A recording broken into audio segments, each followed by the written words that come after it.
Կարեն Կարապետյանը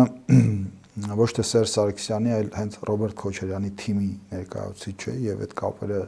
եթե չեմ սխալվում, նույնիսկ բարեկամական կապեր կան։ Եվ բնականաբար սա խոսում է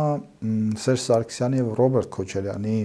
հակասությունների մասին եւ մեղադրելով Կարեն Կարապետյանին, Սերժ Սարգսյանը նաեւ ենթատեքստում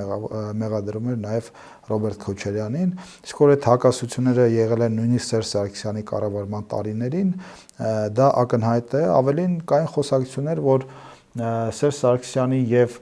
Ռուսաստանի կամ տվյալ դեպքում Ռուսաստանի նախագահի հարաբերությունները թունավորում է հենց Ռոբերտ Քոչարյանը Մոսկվայից նստած եւ այս ուրեմն հարցազրույցը կամ այդ շեշտադրումը հենց խոսում է դրա մասին, որ փաստացի Սերժ Սարգսյանը մեղադրում է Ռոբերտ Քոչարյանին, քանի որ կրկնեմ, Կարեն Կարապետյանը, որքանով էլ նա դարձավ այն ժամանակ վարչապետ, բայց դա հանրապետական թիմի անդամ չէր եւ բոլորը այնտեղ Կարեն Կարապետյանին օտար էին համարում, ավելին համարում էին Ռոբերտ Քոչարյանի թիմակից։